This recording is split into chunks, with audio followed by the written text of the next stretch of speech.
ఇవాళ ఉత్తమ్ కుమార్ రెడ్డి గారు మంత్రి కాగానే ఇక్కడ అధికారులకు కొమ్ములు వచ్చినాయి, ముఖ్యంగా పోలీసు వాళ్ళకు కొమ్ములు వచ్చినాయి.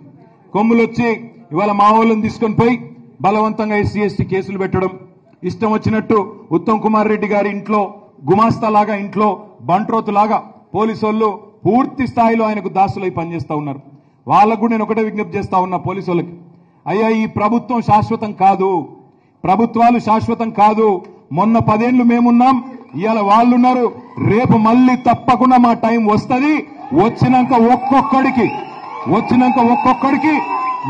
మిత్తితో సహా వడ్డీతో సహా తిరిగి చెల్లిస్తాం. ఒళ్ళు దగ్గర పెట్టుకోండి అని చెప్పి నేను విజ్ఞప్తి చేస్తా ఉన్నా.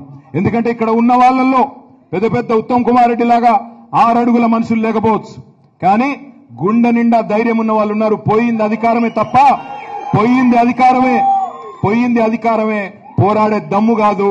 పోరాడే తత్వం ఇంకా ఉంది, పోరాడే దమ్ము ఇంకా ఉంది.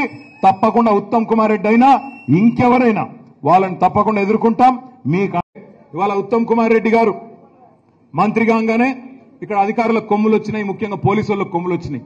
కొమ్ములు వచ్చి ఇవాళ మా వాళ్ళని తీసుకొని పోయి బలవంతంగా ఎస్సీ ఎస్టీ కేసులు పెట్టడం, ఇష్టం వచ్చినట్టు ఉత్తమ్ కుమార్ రెడ్డి గారి ఇంట్లో గుమాస్తాలాగా, ఇంట్లో బంట్రోతులాగా పోలీసు వాళ్ళు పూర్తి స్థాయిలో ఆయనకు దాసులై పనిచేస్తా ఉన్నారు.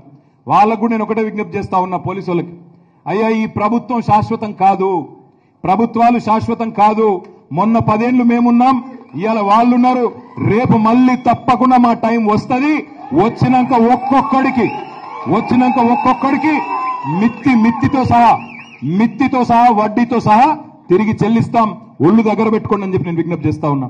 ఎందుకంటే ఇక్కడ ఉన్న వాళ్ళల్లో పెద్ద పెద్ద ఉత్తమ్ కుమార్ రెడ్డి లాగా 6 అడుగుల మనుషులు లేకపోవచ్చు, కానీ గుండె నిండా ధైర్యం ఉన్న వాళ్ళు ఉన్నారు. పోయింది అధికారమే తప్ప, పోయింది అధికారమే, పోరాడే దమ్ము కాదు. పోరాడే తత్వం ఇంకా ఉంది, పోరాడే దమ్ము ఇంకా ఉంది. తప్పకుండా ఉత్తమ్ కుమార్ రెడ్డి అయినా ఇంకెవరైనా వాళ్ళని తప్పకుండా ఎదుర్కొంటాం.